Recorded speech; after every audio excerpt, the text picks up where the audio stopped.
como eu disse, continuar com a nossa mensagem, Jesus, Senhor e Mestre. Esta é a nossa terceira mensagem nesta série. Vamos abrir nossas Bíblias em Mateus, capítulo 2, versículos 1 a 12.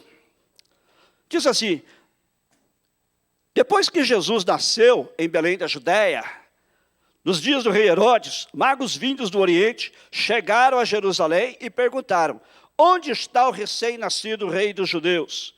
Vimos a sua estrela no Oriente e viemos adorá-lo. Quando o rei Herodes ouviu isso, ficou perturbado, e com ele toda Jerusalém.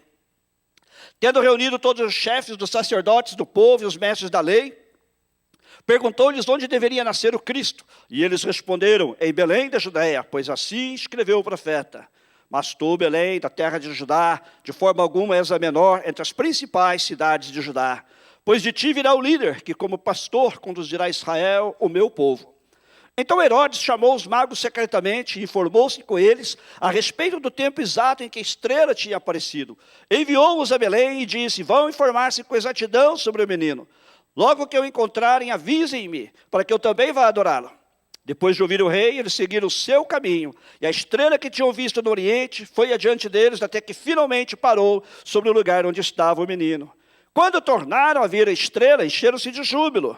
Ao entrarem na casa, viram o menino com Maria, sua mãe, e prostrando-se, o adoraram. Então abriram seus tesouros e lhe deram presentes: ouro, incenso e mirra. E tendo sido advertidos em sonho para não voltarem a Herodes, retornaram à sua terra por outro caminho. Amém. Alguns eruditos pensam que a visita dos magos ocorreu alguns meses, ou até mesmo mais de um ano depois do nascimento de Jesus. Nós não sabemos com certeza. Quando quer que esta visita tenha ocorrido, nós podemos aprender algumas lições importantes com este evento. Primeiro, nós notamos no texto que os magos buscaram a Jesus.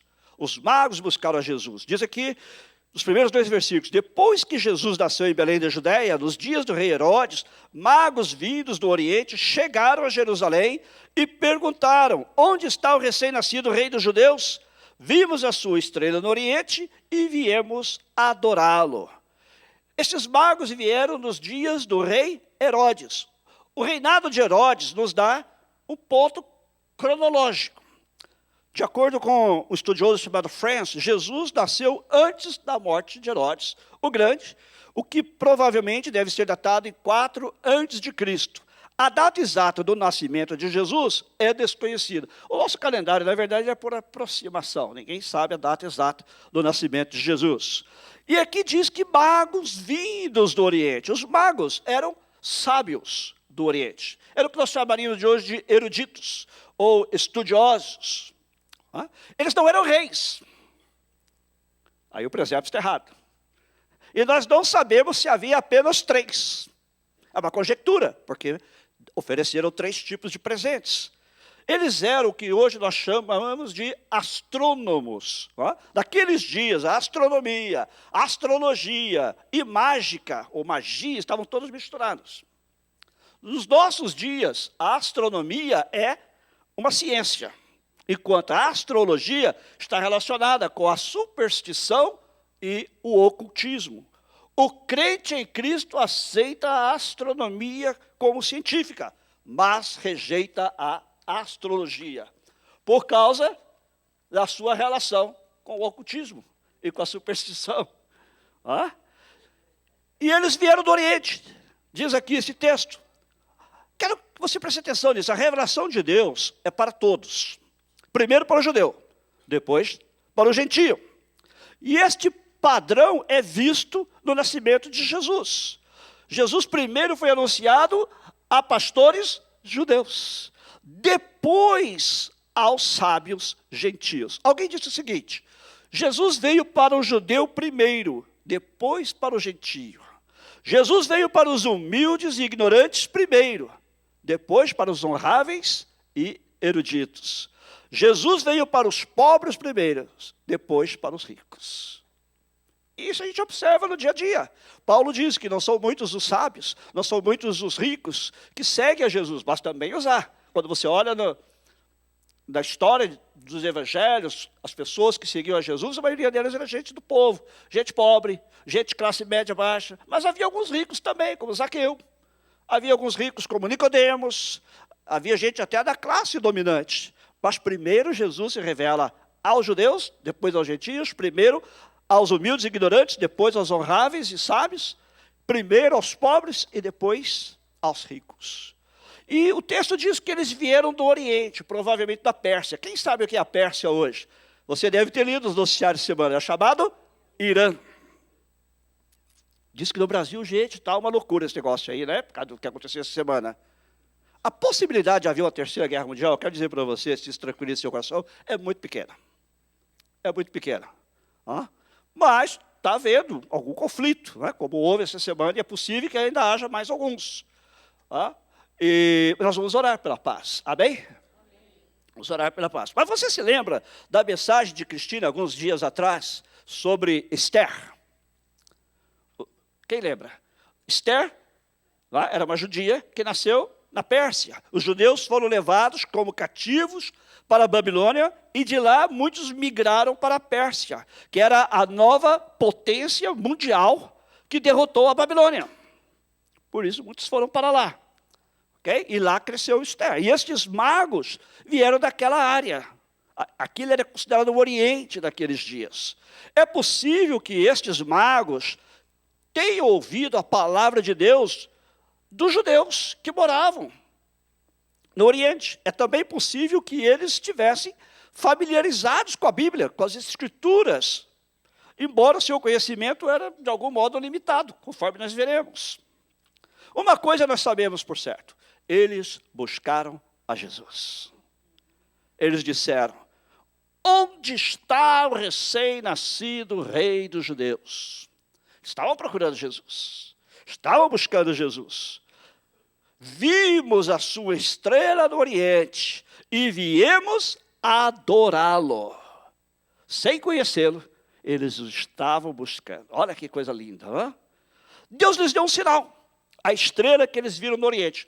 Alguns pensam que essa estrela talvez fosse uma conjunção dos planetas Saturno e Júpiter, outros pensam que era um cometa, outros pensam que uma estrela especial que Deus designou para aquele momento. Nós não sabemos, mas não importa. Foi dado a eles um sinal pelo próprio Deus. E o sinal era a estrela. Mas eles tinham que seguir a estrela até o lugar onde Jesus nasceu. Se eles não tivessem seguido a estrela, eles nunca teriam chegado. Tem gente que quer alcançar alvos, mas nunca dá o primeiro passo. Se você não der o primeiro passo, você não vai chegar. Toda jornada começa com o primeiro passo. E eles viram o sinal que Deus lhes deu e eles o seguiram. Gente, Deus coloca sinais nas nossas vidas para nos mostrar o caminho. Deus coloca sinais nas nossas vidas para nos mostrar para onde, por onde nós devemos ir. E Deus coloca alguma coisa com a qual você pode se relacionar. No caso deles, por estudarem os céus, por ser astrônomos, Deus colocou uma estrela. No seu caso, se você é um engenheiro, Deus possivelmente vai colocar alguém da sua área que fala a linguagem de engenharia para que você possa entender. Se você é uma dona de casa, Deus pode colocar uma outra dona de casa que fala a linguagem que a dona de casa entende. Se é mãe, Deus pode colocar uma mãe que fala a linguagem que mãe entende. Deus sempre procura se relacionar conosco onde nós estamos.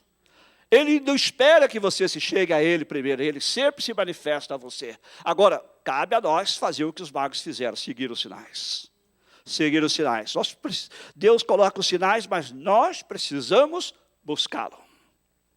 Quando Deus põe sinais em nossas vidas, mas nós não temos certeza se eles realmente são sinais de Deus, o que devemos fazer? Orar e confiar em Deus. Preste atenção no que eu vou dizer. Você não pode confiar no próprio sinal. Você tem que confiar em Deus. Por isso é preciso orar, quando você não tem certeza, e confiar em Deus que Ele fará com que você saiba se aquilo realmente é o sinal dele. Se você está disposto a fazer a vontade de Deus, Ele vai guiar você. Ele vai guiar você. No caso dos magos, eles cometeram um erro. Embora eles tivessem sinal de Deus, eles cometeram erro. Em vez de ir a Belém, eles foram parar em Jerusalém. Olha que interessante. A Bíblia não diz em lugar nenhum que a estrela parou sobre Jerusalém. Embora Jerusalém fosse muito perto de Belém. Eu quero que você preste atenção no que eu vou dizer agora. A distância entre a obediência e a desobediência é muito pequena. Eles estavam pertinho, mas eles estavam fora do lugar. A estrela não parou sobre Jerusalém, mas eles pararam. Não era para parar, era para parar somente onde a estrela parasse. Eles seguiram tudo direitinho, mas ali eles se equivocaram. Ali eles cometeram erro. E não é assim nas nossas vidas. Mas quando você está disposto a fazer a vontade de Deus, mesmo no seu erro, Deus coloca placas na estrada para que você possa reconhecer o caminho e segui-lo. Glória a Deus por isso. No caso deles, eles perguntaram sobre o rei recém-nascido. E a Bíblia diz que Herodes ficou perturbado e, tendo reunido todos os chefes dos sacerdotes do povo e os mestres da lei, perguntou-lhes onde deveria nascer o Cristo. E eles responderam, em Belém da Judéia, pois assim escreveu o profeta. E eles citam o livro do profeta Miqueias, capítulo 5, versículo 2, que dizia que o Messias, o Cristo, nasceria em Belém da Judéia. Preste atenção, Deus usou as autoridades religiosas para guiar os magos para que eles não errassem o caminho. E assim eles foram na direção certa, para o lugar certo. Herodes, profundamente perturbado pela notícia sobre o nascimento de um outro rei, tentou destruir a obra de Deus. Diz aí no versículo 7, então Herodes chamou os magos secretamente, informou-se com eles a respeito do tempo exato em que a estrela tinha aparecido, enviou-os a Belém e disse, vão informar-se com exatidão sobre o menino, logo que o encontrarem, avise-me para que eu também vá adorá-lo. Tudo mentira. Porque na verdade ele pretendia matar o rei, porque ele sentiu que esse menino seria um competidor. Você sabe quem era esse Herodes? Ele é chamado de Herodes o Grande. Olha o que diz aqui um autor sobre Herodes. Herodes era rico, politicamente dotado, intensamente leal, um administrador excelente e esperto o suficiente para permanecer nas boas graças de sucessivos imperadores romanos. O seu alívio à fome foi excelente e seus projetos de construção, incluindo o templo, que começou no ano 20 a.C., este era o templo que onde Jesus ensinava, onde ele várias vezes foi para ensinar. Suas obras de construção eram admiradas até pelos seus inimigos, mas ele amava o poder. Ele infligia pesados impostos sobre o povo e ressentia o fato de que muitos judeus o consideravam um usurpador. Por quê? Porque ele não era judeu. Okay? Outro autor diz o seguinte, Herodes, que queria ser aceito pelos judeus a quem ele governava, não era judeu, mas edomita. Edomita é descendente de Esaú, lá do Velho Testamento. E Roma o reconhecia como um rei vassalo sobre a Judéia. Os judeus temperavam o grande ódio que eles tinham por Herodes com a admiração pelos seus projetos de construção, como as melhorias magníficas feitas no segundo templo, que a gente já mencionou. Agora, esse Herodes, gente, ele era um homem sanguinário. Diz Barclay que ele mal acabou de chegar ao trono, ele começou aniquilando o Sinédrio. O Sinédrio era um conselho dos anciãos judeus. Ele matou 70 pessoas. Depois ele assassinou 300 oficiais da corte. E ele assassinou sua esposa, Mariane, e sua mãe, Alexandra. Seu filho mais velho, Antípater. E 2 outros filhos, Alexandre e Aristóbulo. Olha que coisa, gente. Como era o homem. Esse camarada era tão sanguinário, tão perverso, que Augusto, o imperador romano, que a gente mencionou aqui na mensagem sobre o nascimento de Jesus, disse amargamente que era mais seguro ser o porco de Herodes do que filho dele. Engraçado que no grego essas palavras são parecidas, né? Porco é rus e filho é ruios. Então, é mais seguro você ser o porco do que você ser o filho de Herodes. Aí de dar uma ideia. Na verdade, o que ele queria era destruir o menino, o rei dos judeus. Que eles perguntaram, onde está nascido o rei dos judeus? O rei dos judeus? Não vou permitir isso. Agora eu vou dizer uma coisa para você. Como isso se aplica na sua vida? Muitos poderão tentar destruir a obra de Deus em sua vida.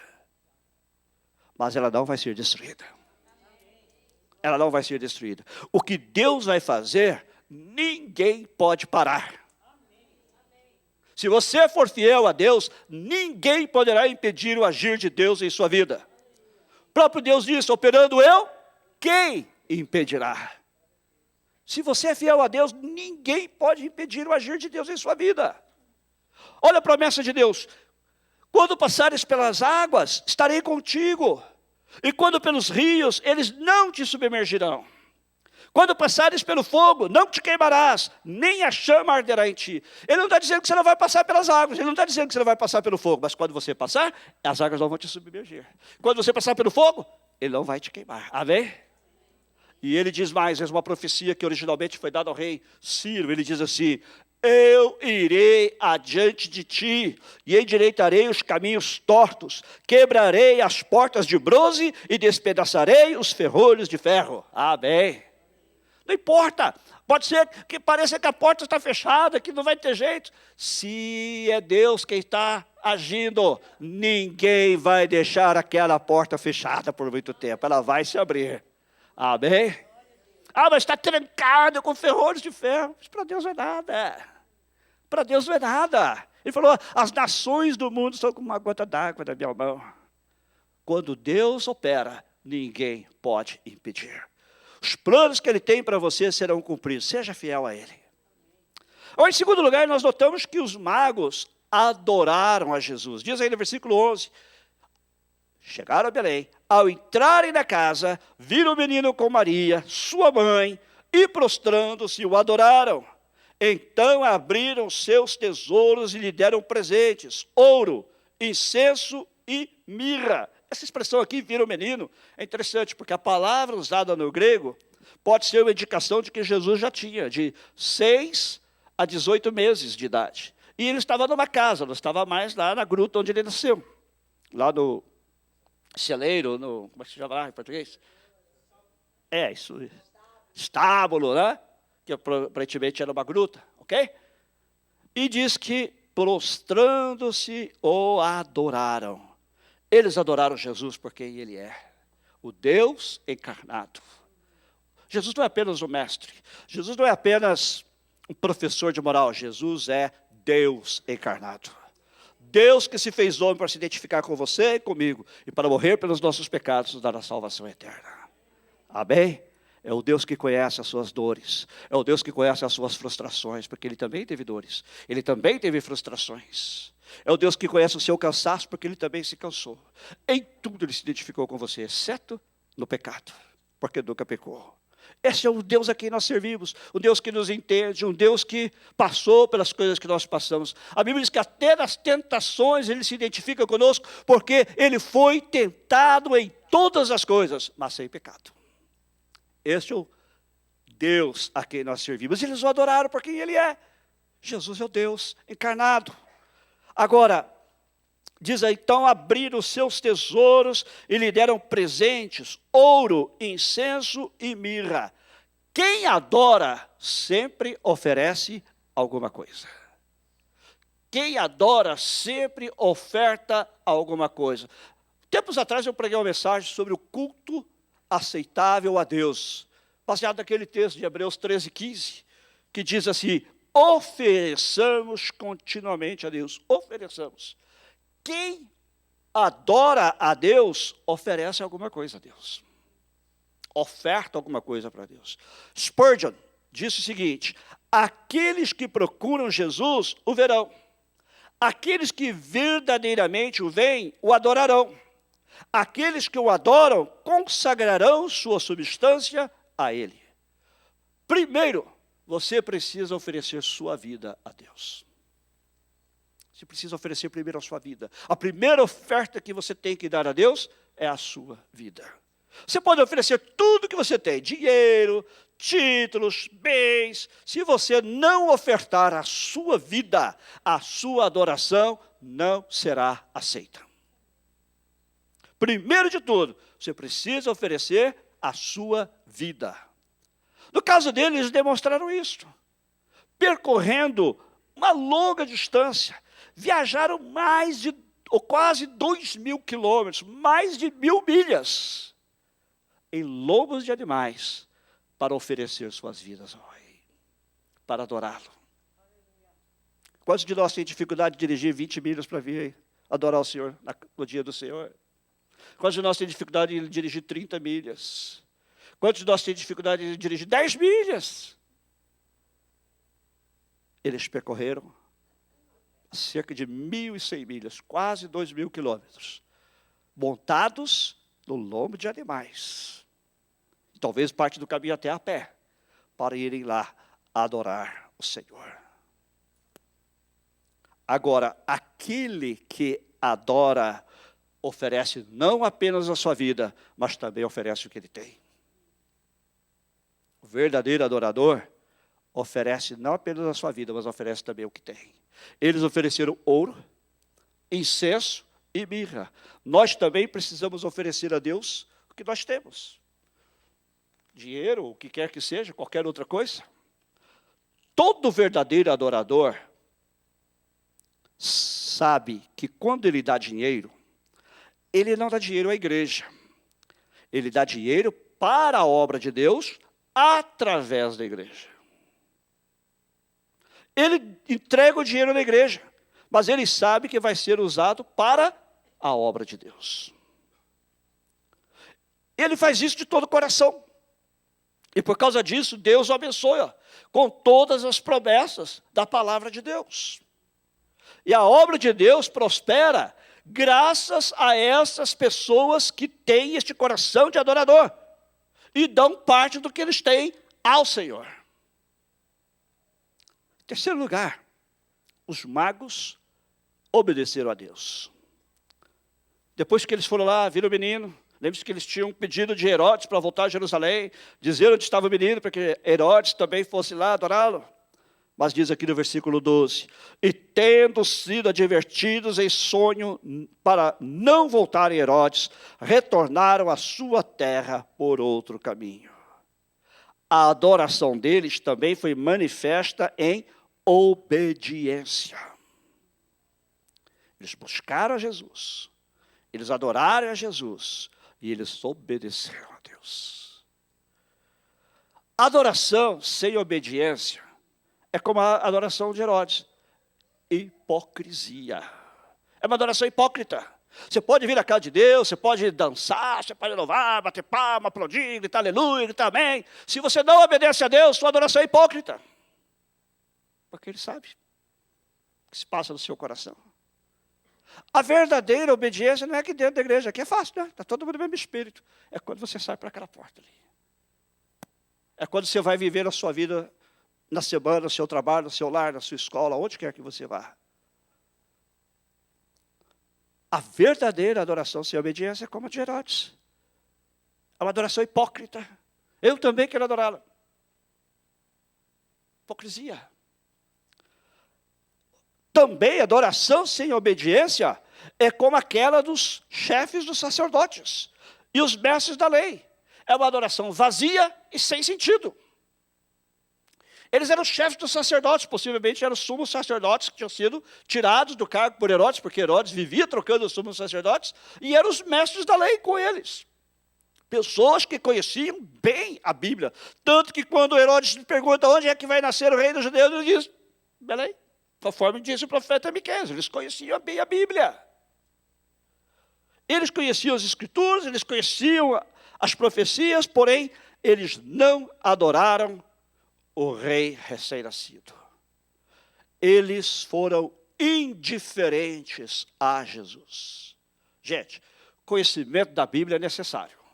Por isso que nós desafiamos você este ano a ler os 4 evangelhos nos próximos 3 meses. Claro, para eu conhecer a vontade de Deus, eu preciso conhecê-la conforme ela está revelada aqui. E a melhor maneira de conhecer a vontade de Deus é através da Bíblia. O conhecimento da Bíblia é necessário, mas não é tudo. Porque você pode conhecer toda a Bíblia e não obedecer. Você pode saber tudo que está escrito aqui. Você pode ser o maior teólogo do mundo e não ser uma pessoa que obedece a Deus, o servo de Deus. Você sabe quem é o maior teólogo do mundo? Satanás, o diabo. O diabo conhece a Bíblia de cor e salteado. Ele até cita de vez em quando para você. Para justificar as coisas erradas que você faz. Ele falou isso para Jesus, não foi lá no Monte da Tentação? Olha, está escrito. E citava a Bíblia direitinho, gente. Está escrito, se você pode pular daqui do alto do templo, que não vai acontecer nada, porque está escrito. Ele citou o Salmo 91, o preferido dos crentes de Bíblia empoeirada. Porque deixa a Bíblia aberta no Salmo 91, não é verdade? Nunca leia a Bíblia, está lá aberto no Salmo 91, como se fosse fazer alguma diferença, não faz diferença nenhuma. Tá? Se você não tiver vivendo o que está lá. Mas o diabo, já sabendo que os crentes iam gostar desses versículos aí, ele citou o Salmo 91, ele falou assim, olha, está escrito, aos seus anjos dará ordens a teu respeito, para que não tropeces com teu pé em pedra. Quer dizer, pode se atirar daqui que nada vai acontecer. Jesus, ai. E Jesus respondia com outra palavra amiga, você não é o Filho de Deus? Transforma estas pedras em pães. Jesus estava morrendo de fome, né? Estava que nem eu quando chego na igreja, domingo à tarde. Mas todo dia que eu chego lá, a irmã Márcia estava me esperando com um cafezinho, hoje tinha até pão havaiana, Hawaiian bread, olha, e tinha bolacha de Natal, trazida pela irmã Roberta. Porque os irmãos já sabem que eu chego com fome, eu saio com fome. Eu falo para os irmãos, eu só como uma vez por dia, né? Começo de manhã e vou até à noite. E aí ele começou a citar para Jesus, depois ele citou mais uma ainda, né? E aí vai, e Jesus sempre respondia, está escrito, está escrito. E ele ainda falou aquela que é preferida dos crentes da teologia da prosperidade e da confissão positiva. Ele falou assim, olha, se você é prostrado e me adorar, eu te darei tudo isso, porque tudo me foi entregue. É dele ou não é? Até certo ponto é, mas não é dele mesmo. É por permissão de Deus. E Jesus diz assim, vai-te, Satanás, porque está escrito, você quer dar uma de teólogo para cima de mim? Está escrito, ao Senhor teu Deus adorarás, e só a Ele cultuarás, amém? Glória a Deus, só a Ele servirás, ninguém mais. Veja bem, os verdadeiros adoradores são obedientes.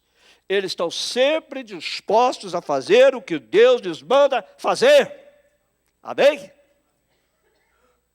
Nós devemos aprender algumas coisas aqui da sabedoria destes sábios. Vamos ver algumas lições. Já tem essas três. Eles buscaram a Jesus, eles adoraram a Jesus e eles obedeceram a Deus. Mas tem algumas coisas aqui, alguns detalhes dentro dessas coisas que nós vimos. Vou repetir para ficar claro para nós. Primeiro, estes homens, eles não ficaram satisfeitos somente olhar para a estrela. Eles fizeram algo, eles deram o passo, eles a seguiram. Não adianta se dizer, Deus tem um plano maravilhoso para a minha vida, mas você não segue. Eu sei que Deus tem um propósito para a minha vida, mas você não busca. Segundo, eles perseveraram na sua busca por Jesus. Eles cometeram erro, mas eles reconheceram que estavam no lugar errado. Porque eles chegaram lá no palácio. Onde é que nasce rei? Rei não nasce em lugar nenhum, quem nasce é príncipe. Jesus foi o único que nasceu rei. Jesus foi o único que nasceu já rei. Os outros nascem príncipes. É assim ou não é? Jesus é o único que nasceu rei. E quando eles falaram assim, rei dos judeus, os judeus daquele tempo eram desprezados, como em muitas partes do mundo hoje. Então eles reconheceram a soberania de Deus sobre os judeus, que os judeus são o povo de Deus, e eles falaram onde ele está. Então eles perseveraram na sua busca por Jesus. Não desanime, não troque Jesus por nada deste mundo. Você vai embarcar numa barca furada. Você vai embarcar na salvação errada e vai desembarcar no céu errado, que se chama inferno. Não troque Jesus por nada, não vale a pena. Eles perseveraram na sua busca por Jesus. Outra coisa, eles cometeram erros e no lugar errado. Mas eles queriam fazer a vontade de Deus e Deus os dirigiu ao lugar certo. Se você está realmente com o seu coração inclinado a fazer a vontade de Deus, você pode até cometer erros, mas Ele vai dirigir você ao lugar certo. Ele vai colocar você de novo no caminho certo e você vai chegar e aí vai se cumprir aquela palavra que Ele diz, olha, este é o caminho. Não se desvie dele. Você ouvirá uma voz por trás de você, dizer: este é o caminho, andem nele. Amém? Outra coisa, quando eles entraram na presença de Jesus, eles o adoraram. Quando eles se encontraram com Jesus, menininho, a única coisa que você podia ouvir daquele menino era choro. Nem falava ainda, possivelmente. Mas olha o impacto que Jesus causou na vida deles. A Bíblia diz que eles se prostraram. Eles se curvaram até o chão e adoraram Jesus. Você hoje está na presença dele. Você o está adorando de todo o coração.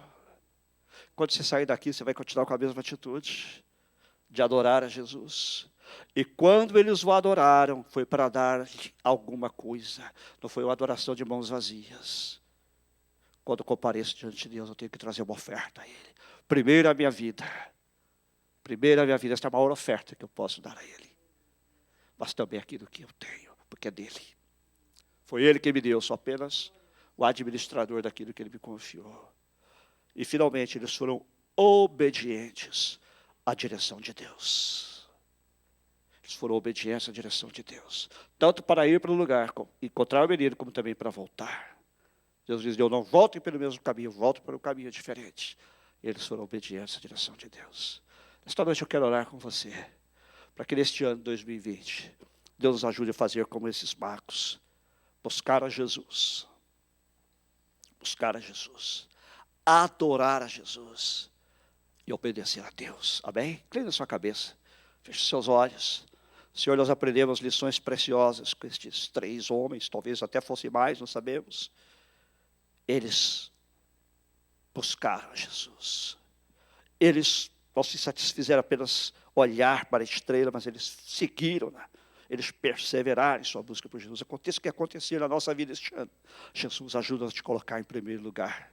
Ajuda-nos a te buscar de todo o nosso coração. A perseverar na nossa busca de ti.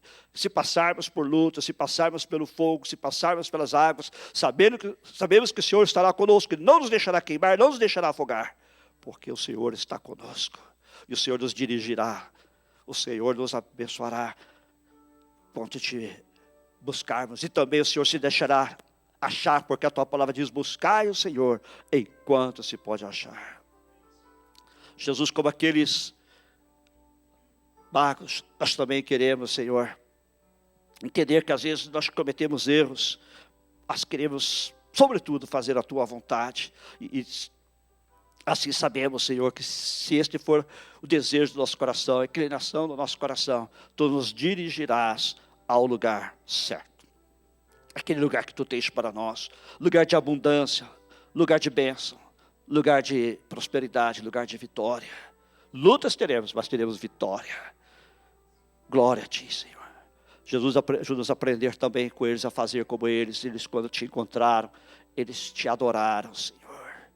Eles te adoraram, ajuda-nos a te adorar. Te adorar quando estamos na tua casa e também quando estamos fora daqui, Senhor. Quando estamos na nossa vida cotidiana, fazendo o que fazemos no nosso dia a dia. Seja dirigindo aquele carro da Uber, seja limpando aquela casa, seja levando nossos filhos para a escola, seja limpando a casa, seja conversando com a esposa, com o esposo, com os amigos, que nós possamos, Senhor, ter essa atitude de adoração e de serviço a ti em todo o tempo.